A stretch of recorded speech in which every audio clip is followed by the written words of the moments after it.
Hai, Assalamualaikum. Nama saya Nur Aisyah Azman binti Azhar, Metrik C19A0460. Saya ingin membentangkan mengenai jawapan bagi tugasan akhir subjek SCY 4093 bagi subjek warisan dan seni bina. Bahagian A. Soalan 1. Apakah konsep binaan di alam Melayu? Rumah tradisional Melayu merupakan antara seni bina terawal yang didirikan di gugusan Kepulauan Nusantara iaitu Malay Archipelago. Ia telah melalui proses transformasi sejak ribuan tahun yang lalu. Kesenian pertukangannya disampaikan secara turun-temurun dari generasi ke generasi. Sehingga kini, jejak rumah-rumah tradisional ini masih dapat dilihat dan dikesan di seluruh Nusantara sama ada secara fizikal ataupun yang telah menjadi sebahagian artifak sejarah yang didokumentasikan oleh pelbagai organisasi kerajaan atau swasta atau juga badan-badan warisan. Kesan kesenian rumah-rumah tradisional ini adalah sangat unik kerana ia mewakili setiap pecahan etnik alam Melayu yang terdapat di gugusan kepulauan ini. Namun sifat fizikal yang dibina menggunakan bahan binaan ringan dari sumber setempat seperti kayu-kayuan, buluh, rotan, mengkuang, daun pinah dan sebagainya tidak memungkinkan rumah-rumah ini wujud sehingga ribuan tahun lamanya. Pengaruh kebudayaan luar khususnya daripada kepulauan Melayu seperti Petani, Aceh, Minangkabau, Jawa, Bugis, Riau, Jambi dan Bajau telah mempengaruhi seni bina dan reka bentuk rumah Melayu. Maka lahirlah rumah berbentuk Minangkabau, Bugis dan lain-lain. Selain itu, kedatangan penjajah barat khususnya daripada Belanda dan juga Inggeris telah menyebabkan rumah Melayu berubah bentuk daripada rumah bumbung panjang kepada rumah limas, iaitu berbeza pada kedudukan bumbungnya. Di samping itu, dikatakan semua negeri di Malaysia, rumah Melayu tradisionalnya terdiri daripada rumah bumbung panjang, tetapi selepas kedatangan penjajah, ia berubah bentuk kepada rumah limas atau juga dikenali sebagai bumbung Belanda. Binaan utama rumah Melayu tradisional terdiri daripada tiang yang disambungkan dengan pendakap silang melintang. Lajur ini menyokong kedua-dua lantai dan bumbung. Ciri yang menarik perhatian yang biasa kepada semua rumah tradisional di dua bandar di Asia Tenggara adalah pembinaan tiangnya. Rumah tradisional Melayu dia mempunyai elemen-elemen desain yang penting. Sampai ke zaman sekarang pun orang pakai elemen desain ni. Dia ada 4 elemen dia. Yang pertama ialah kolong. Kolong ialah ruangan bawah rumah. Rumah zaman dulu kan tinggi-tinggi kan, mengelakkan banjir, tak nak bagi serangan binatang buas. Elemen yang kedua ialah elemen serambi dan anjung. Serambi zaman sekarang ni orang panggil beranda. Anjung pula orang panggil posh zaman sekarang lah kan. Function dia adalah untuk male entrance. Nampak tak Melayu kat situ? Orang Melayu zaman dulu dia separatkan antara laluan masuk bagi kaum lelaki dan kaum perempuan. Tempat serambi dan anjung ni juga tempat kita layan tetamu kita. Yang ketiga ialah rumah ibu. Rumah ibu adalah ruangan yang paling besar dalam traditional Malay house. Dalam bahasa Melayu ni orang zaman sekarang panggil ruang tamu lah. Rumah ibu ni tujuan dia ialah untuk meeting, pembagi harta ke, wasiat ke kan. Selain daripada tu, ruangan solat berjemaah, tempat bacaan, tempat tidur, tempat basuh pinggan dan tempat makan. Apa yang unik rumah tradisional Melayu ni ialah sebelum dapur tu dia akan ada satu ruang lagi, nama dia pelantar. Bukan pelantar roti sapu roti tu bukan ini pelantar. Bukan pelantar minyak. Function dia adalah untuk ruangan masuk wanita. Orang perempuan akan masuk melalui pelantar ni, so senang dia nak terus masuk ke dapur. Pelantar ni dia menghubungkan antara dapur dengan rumah ibu. Ciri-ciri pelantar ni pula dia tak ada bumbung.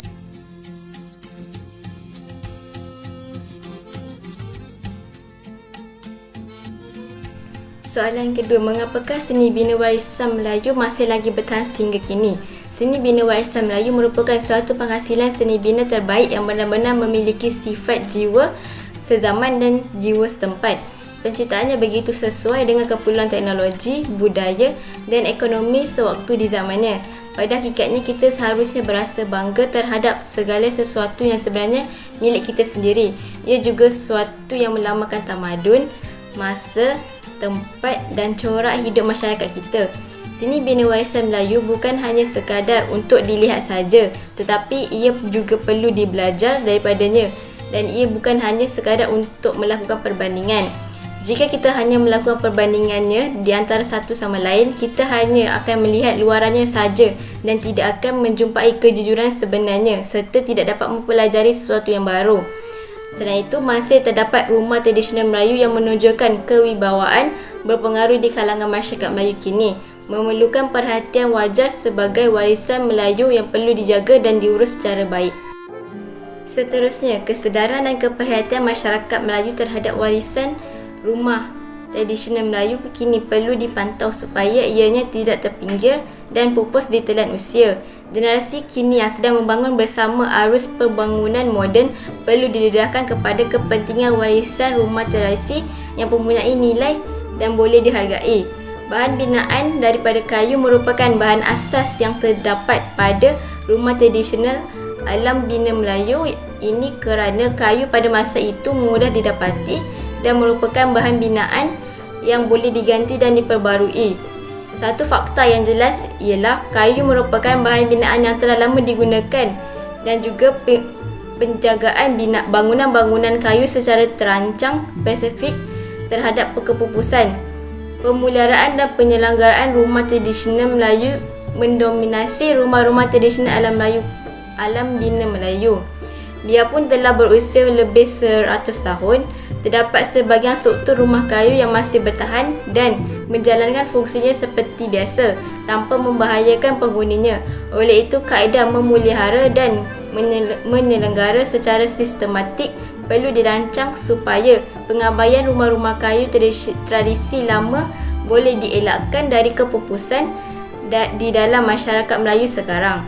Rumah tradisional Melayu menonjolkan kewibawaan berpengaruh di kalangan warisan Melayu dan ia penting untuk diberi perhatian wajar dalam cara menjaga dan mengurus melalui kaedah yang sesuai dengan kehendak masyarakat sekarang.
Bahagian B, soalan 1.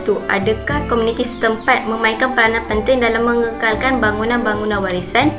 Penglibatan komuniti setempat dalam pemeliharaan dan pemeliharaan produk warisan termasuk bangunan bersejarah dapat dilaksanakan secara komprehensif melalui pendekatan atas bawah dan bawah atas.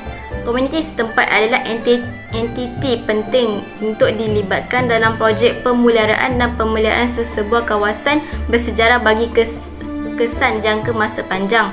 Pemahaman komprehensif terhadap persekitaran warisan dalam kalangan komuniti setempat akan mendorong ahli komuniti untuk menghargai produk-produk warisan yang terdapat di persekitaran mereka. Selain itu, komuniti setempat merupakan elemen yang berpengaruh besar dalam melestarikan warisan mereka. Di samping itu, menyatakan rasa kepemilikan atau perasaan sepunya perlu ada dalam kalangan komuniti yang berkongsi kepentingan yang sama bagi menjamin kelangsungan dan kesejahteraan mereka. Penglibatan secara sukarela ini didapati memberi impak kepada kehidupan mereka dalam jangka masa yang panjang. Di samping itu, penglibatan komuniti setempat adalah tindakan kesukarelaan ahli dalam komuniti yang saling bekerjasama dan bertanggungjawab dalam mempertahankan nilai-nilai kemasyarakatannya. Bandar lain, Melaka dan Georgetown tidak terkecuali dari ancaman usia dan pencemaran alam. Masalah ini telah dikenal pasti sebagai gejala kepada kesejahteraan struktur bandar. Pembaikan dan pemulihan atau konservasi terhadap bangunan-bangunan dan persekitaran Bandar Melaka dan Georgetown amat penting supaya status yang telah diberi ini sentiasa terpelihara. Usaha pembaikan oleh pihak-pihak tertentu telah bermula tetapi masih memerlukan pendekatan yang lebih profesional dan sistematik agar lebih berkesan pada jangka masa panjang. Apakah kaedah yang terbaik untuk digunakan bagi pemeliharaan bandar-bandar warisan Melaka dan Georgetown? Sekarang pada tahun 2009-2010, usaha hendaklah diadakan untuk memperhalusi pengurusan bandar ini, pelan pengurusan ini. Terutamanya mengenai dengan pelan pengurusan untuk bahagian teknikal, kaedah untuk memperbaiki restorasi bangunan-bangunan rumah kedai, kerana ini merupakan salah satu kriteria di mana kita diterima sebagai tapak warisan dunia. Perlu ada kaedah untuk memperbaiki fasad bangunan rumah kedai, memperbaiki pelan di bahagian dalam rumah kedai, bahan-bahan yang digunakan. Semua ini perlu diperhalusi dengan lebih jelas supaya orang awam boleh memahami dan melaksanakannya. Juga perlu ditekankan akan perlunya guideline atau garis panduan berkenaan dengan signage, papan-papan tanda, guideline berkenaan dengan utility, penggunaan utility, street lights, aerial TV, air conditioning, juga perlu diberi satu guideline yang khusus. Guideline berkenaan dengan traffic management. Pihak UNESCO menekankan akan perlunya kerajaan Malaysia memperkukuhkan garis panduan berkenaan dengan pengurusan trafik, kerana ini merupakan satu risk atau satu threat kepada bandar warisan kita. Begitu juga dengan guideline berkenaan dengan pengurusan pelancongan. Kerana di mana-mana tapak warisan dunia, bila mana sesuatu tapak itu diterima sebagai tapak warisan, akan berlaku peningkatan pelancong. Just feel that Malacca is more harmonious. There's more harmony in the way the buildings, the streets, all the structure, atmosphere is more. Just feel it's comes to. Yeah, I like that. I like to go somewhere where there is history and you can learn about it. Usaha pemantauan harus dilakukan dari masa ke semasa terhadap garis panduan yang telah ditetapkan serta pelaksanaan Conservation Management Plans supaya penganugerahan warisan dunia terhadap Bandar Melaka dan Georgetown. Soalan kedua, sejauh manakah bangunan-bangunan warisan menyumbang kepada pembentukan identiti bagi sesebuah bandar atau tempat? Corak pembangunan moden pada pada bandar-bandar baru pada masa kini merupakan faktor utama kepada kepupusan nilai seni dan warisan negara. Walaupun kemunculan bangunan baru yang moden dikatakan lambang kemajuan suatu bandar, namun ia tidak mencerminkan warisan dan juga budaya tempatan. Malah ia tidak sesuai dengan keadaan alam semula jadi. Bandar-bandar lama di Malaysia mempunyai pelbagai khazanah warisan yang membuatkan bandar-bandar ini kelihatan unik dengan ciri-ciri istimewa yang diharapkan dapat menjadi identiti bandar di seluruh Malaysia. Selain itu, salah satu daripada bandar-bandar lama di Malaysia yang memiliki keunikan tersebut adalah Bandar Melaka. Melaka dikenali sebagai bandar raya bersejarah dan merupakan satu-satunya bandar yang mencatatkan sejarah perbandaran yang terlama di Malaysia, iaitu selama lebih 600 tahun. Seni bina bangunan turut juga mencerminkan pelbagai aspek seperti perancangan bandar, perkembangan sosial ekonomi dan juga budaya politik bagi sesebuah masyarakat. Di samping itu, Georgetown juga menyimpan pelbagai keunikan dan sejarahnya yang tersendiri, hasil daripada pencantuman pelbagai budaya seperti Melayu, India, Cina, Aceh, British dan juga Arab telah membentuk suatu warisan sejarah yang dapat dilihat sehingga kini. Sebagai sebuah kawasan metropolitan, Georgetown juga telah dikategorikan sebagai pusat wilayah negara. Pembentukan fizikal bandar dikenal pasti berdasarkan perubahan bentuk-bentuk bandar bagi sesuatu tempoh. Perkembangan bentuk bandar ini dikaji menerusi peta-peta lama, gambar lama serta peristiwa lama yang mempunyai kaitan dengan perkembangan bandar tersebut. Di samping itu, merekodkan keadaan fizikal setempat. Bandar bersejarah dan penempatan bandar adalah artifak hidup dan corak bandar yang unik yang meningkatkan ciri-ciri khas bandar dan memberikan identiti kepada bandar tersebut. Manuskrip watak bandar yang tertanam ini secara tidak langsung mencerminkan budaya dan tamadun yang menyeluruhi evolusi bandarnya. Sekian itu sahaja daripada saya. Terima kasih.